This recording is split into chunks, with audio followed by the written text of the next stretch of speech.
So mtoto anastahili kufunzwa ama anastahili kuelekezwa njia ambayo anaweza kuifuata kama bado angali mchanga. Na kumbuka pia kuna msemo ambao unasema kwamba samaki mkunje angali mbichi.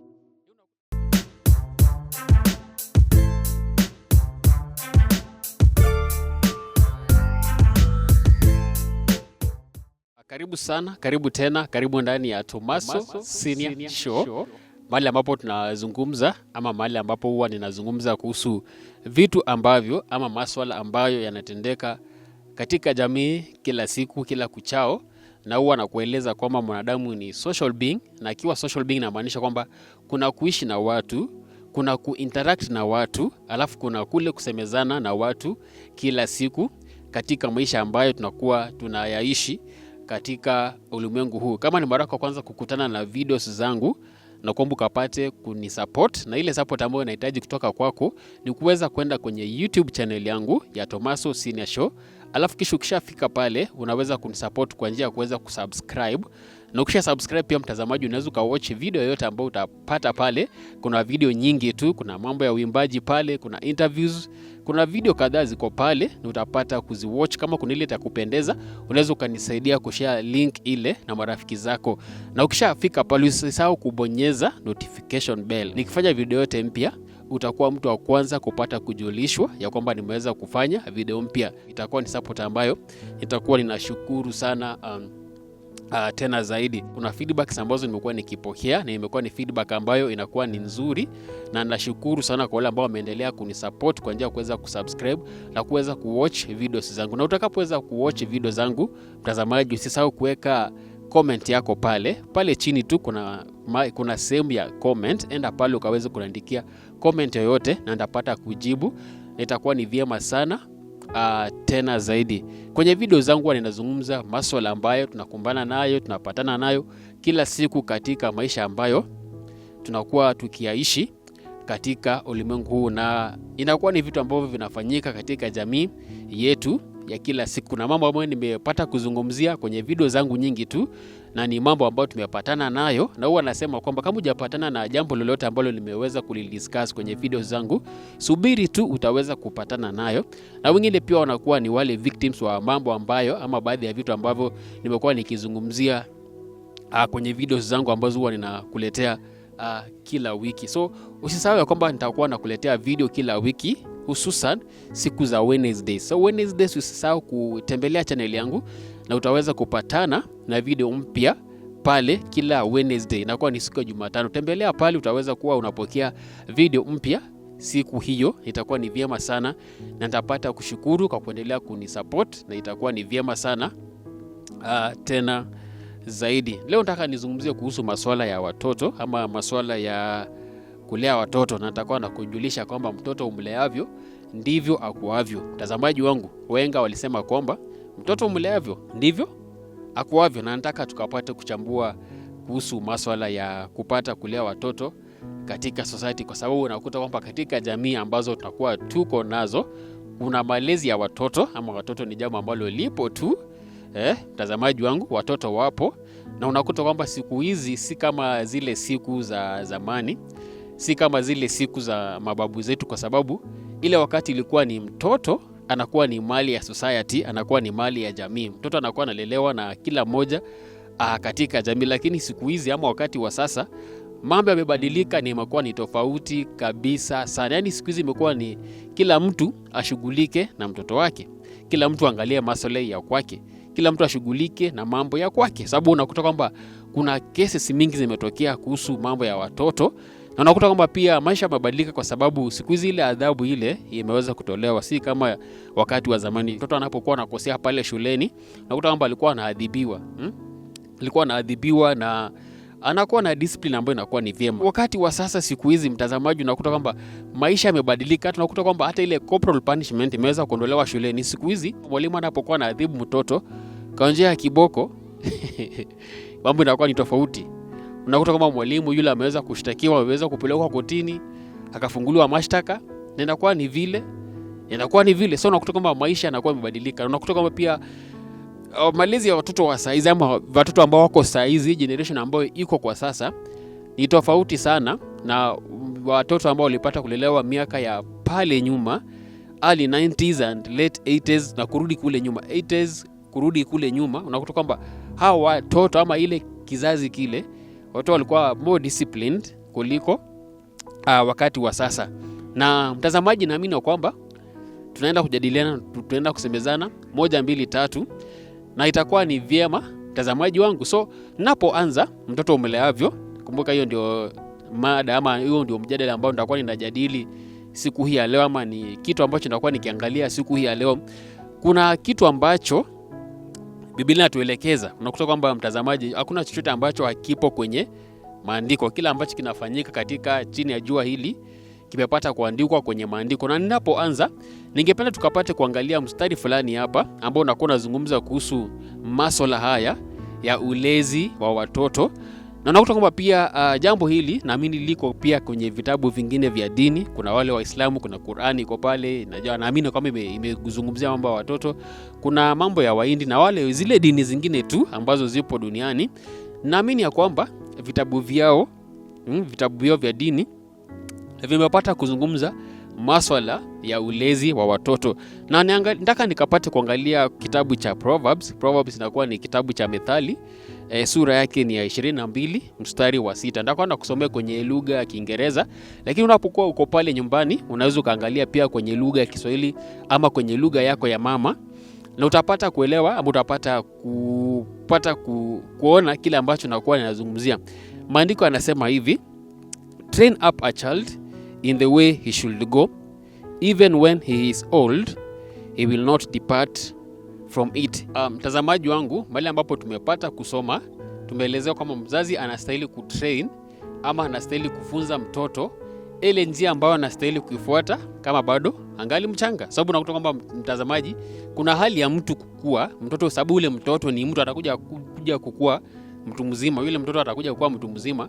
Kuna hali ya kukua na yule ambaye anastahili kumuelekeza yule mtoto atakuwa ni mzazi wake. So mtoto anastahili kufunzwa ama anastahili kuelekezwa njia ambayo anaweza kuifuata kama bado angali mchanga. Na kumbuka pia kuna msemo ambao unasema kwamba samaki mkunje angali mbichi.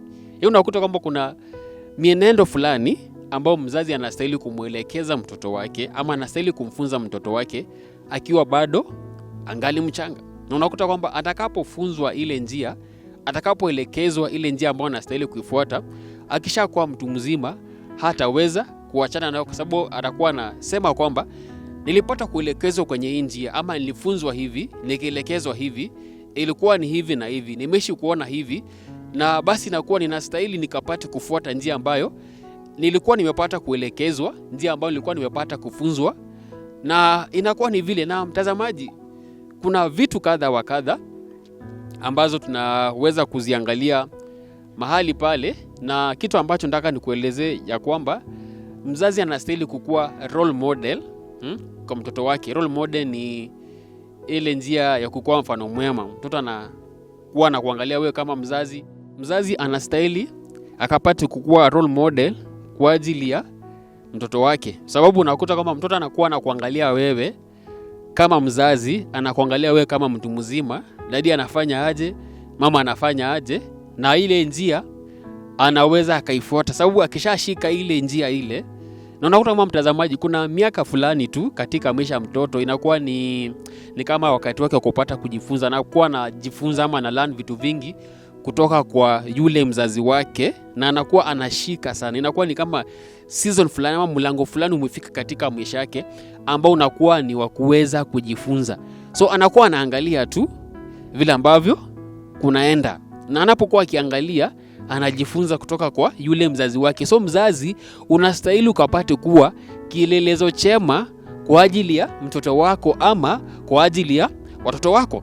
Nataka nikupatie mfano mtazamaji, nikaweza kukupatia mfano tu. Tazama wazazi ambao wanakuwa ni wachungaji, ama tazama watoto ambao ni wachungaji. Kwa mfano unakuta kwamba baba ni mchungaji, baba yuko na kanisa, mama yuko na kanisa, na anakuwa na ile hali ya kupata kuhubiri ama kupata kuwa anaombea watu. Sasa unakuta kwamba yule mtoto yule anapokuwa anaenda kwenye kanisa ama kwenye sehemu za ibada na wazazi wake ama mzazi wake, jinsi anavyokuwa akiona baba yake ama mama yake akiombea watu, utakuta huyu mtoto huyu hata kueleza na hata onyesha, lakini utakapompata akiwa na watoto wenzake, mtazamaji, watakuwa naimba chorus.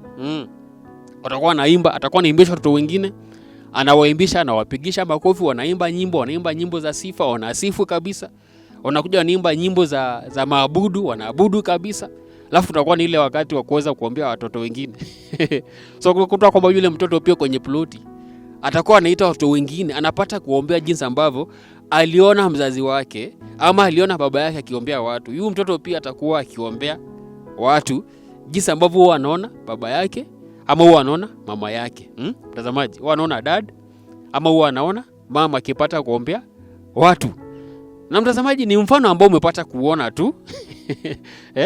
Ni mfano ambao umepata kuona tu. Na pia nikupatia mfano mwingine pia, ni hawa watoto wa hizi level za chini hizi. Hizi level za chini, hizi classes za chini.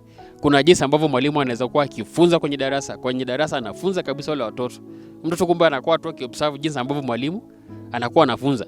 Na akirudi nyumbani, yule mtoto atakuwa akiimitate jinsi ambavyo mwalimu wake alikuwa akiwafunza pale darasani. Anakopi mwalimu kabisa jinsi ambavyo alikuwa akiwafunza. Mwalimu akifanya jambo fulani anawafunza, anasema hivi. Yule mtoto yule atakuwa anakopi tu, kisha anakuja anaweza kumkopi na anaanza kumuimitate.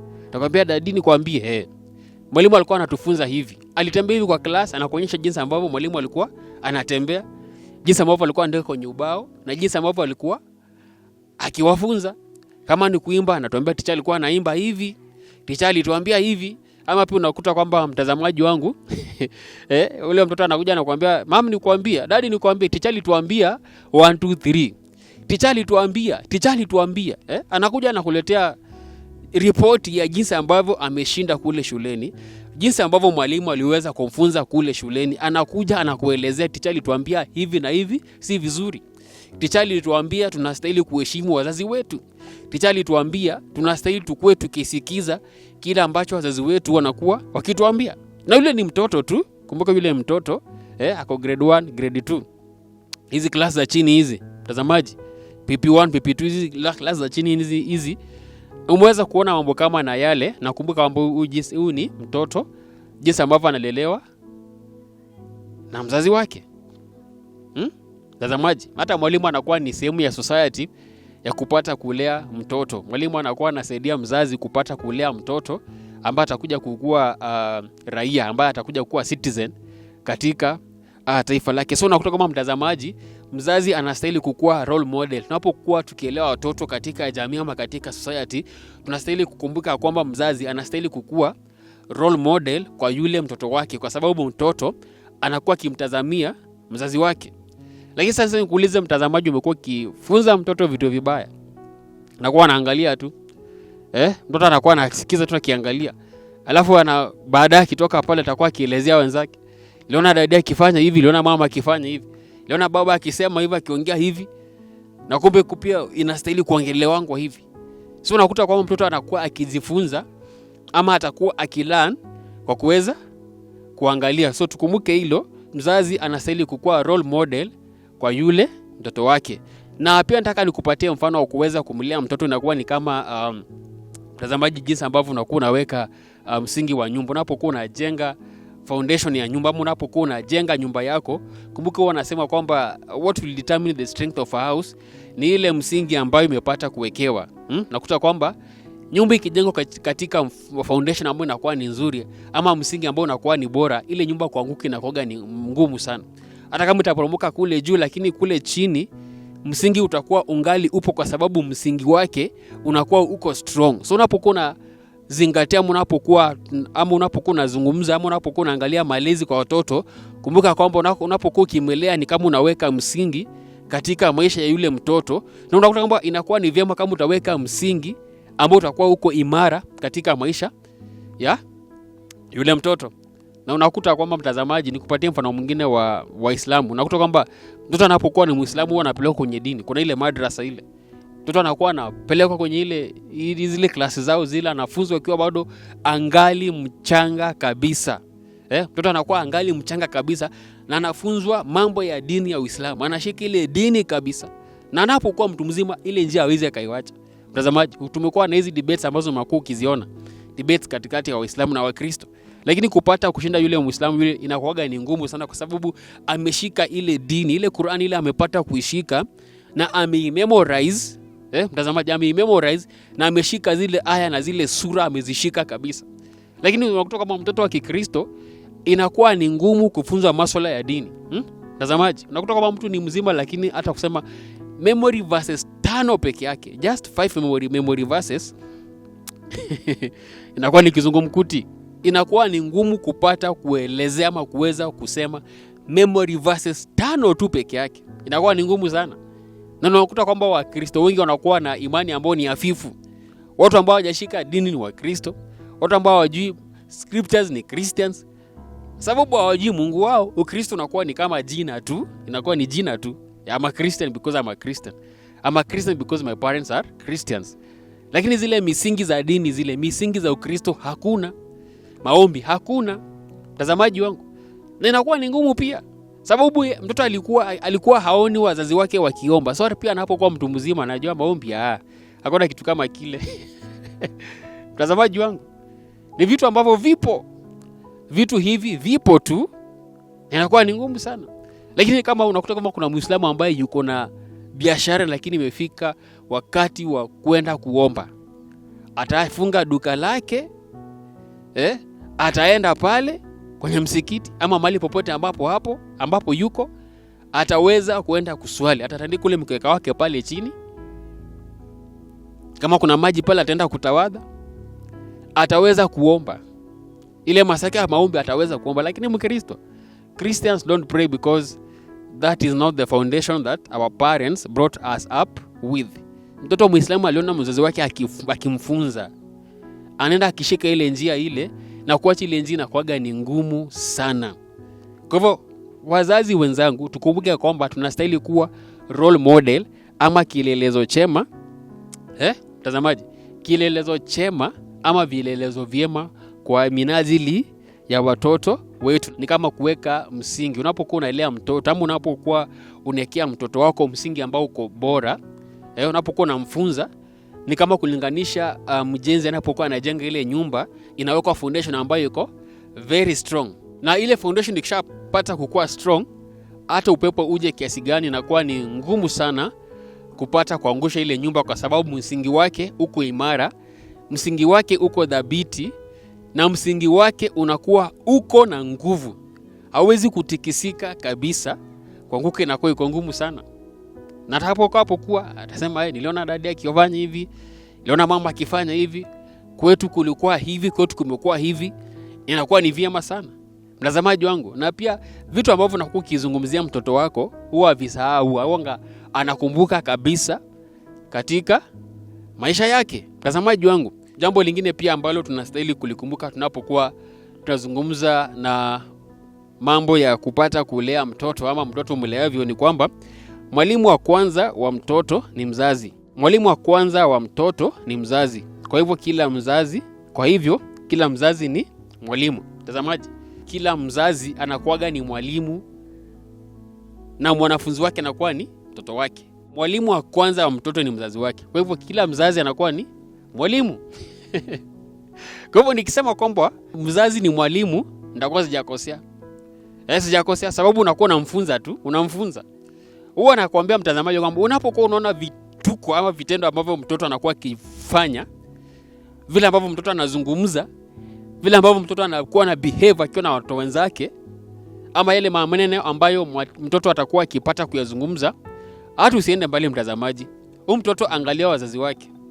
Angalia mzazi wake na uangalie mwalimu wake. Sana sana angalia mzazi wake. Mtoto anapokuwa kitukanana, anapokuwa anafanya vituko hivi na masarakasi tu, vile ambavyo mtoto atakuwa kibehave, hata usiende mbali mtazamaji wangu. Usijiulize mtoto alijulia wapi hizi vitu. Enda kwa wazazi, mtazamaji. Yaani mtoto atapata kuonyesha wazazi wake ni wa aina gani. Mtoto anakuwa anazungumza matusi, anatukanana matusi mengine makubwa. Unaweza pata mtoto ama ushaipata mtoto ametukana mwingine. Mtoto anaambia mtoto mwingine au mtoto mwenzake maneno mazito sana. Hapa mtoto anafanya vituko vingine Atakwambia niliona dadi akifanya, ama niliona mama akifanya, niliona dadi akiongea, nilisikia dadi akiongea, nilisikia mama akisema. Ana pia kuna watu wengine pia wanaendaga wanaambia walimu, hebu simoje ukae na wao walimu hawa kule shuleni kule, wakuelezea jinsi ambavyo watoto wao wanawaambia vile ambavyo waliona kwao wazazi wao wakifanya. So watoto wanakuwa wanaenda kuelezea walimu vituko ambavyo walipata kuona kule nyumbani. So mtazamaji, vile ambavyo utakuwa unafunza mtoto wako ndivyo vile atakavyokuwa, na ile njia atapata kuishika, na atapata kugrow na hiyo njia, atapata kugrow na ile akili, atapata kugrow na ile matendo ambayo amepata kuyaona wewe kama mzazi wake ukifanya. Na ukimuuliza atakwambia kwetu niliona hivi, nilijifunza hivi kutoka kwa wazazi wangu, niliona hivi, kuna kuaga hivi. Na yule mtoto kumtoa pale inakuaga ni ngumu sana. Inakuaga ni ngumu sana. Dada aliniambia, mama aliniambia, mama alinifunza, dada alinifunza hivi. Ilikuwa ni vile.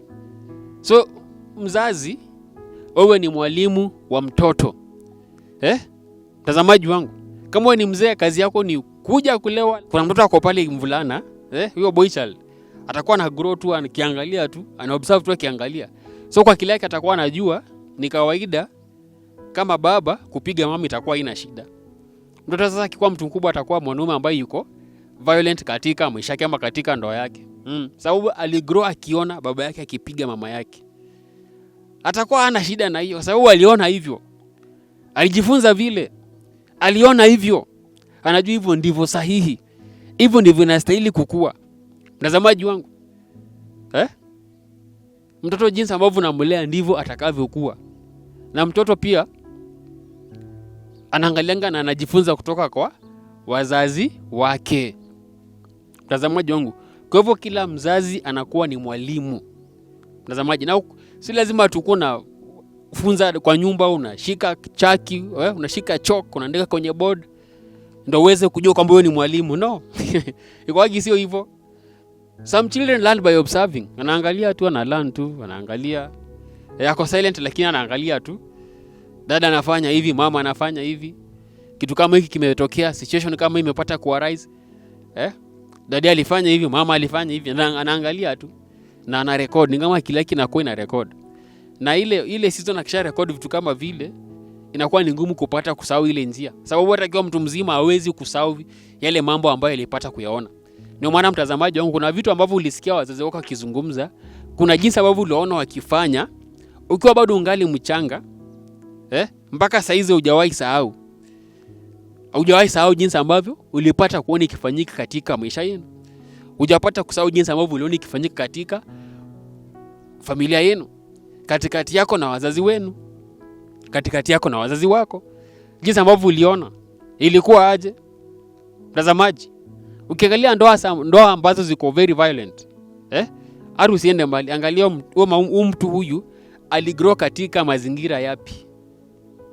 Aligrow katika mazingira gani katika maisha yake alipokuwa angali mchanga? Alipokuwa akigrow alikuwa katika mazingira yapi? So kama mzazi, kila ambacho nakifanya kiko na percentage kubwa sana ya kupata kusharpen maisha ya utu uzima ya mtoto wako. Ndio wenga walisema kwamba mtoto umleavyo ndivyo atakavyokuwa. So mwalimu wa kwanza wa mtoto ni mzazi wake. Mtazamaji wangu, kama ni mzazi, wewe ni mwalimu wa kwanza wa mtoto wako.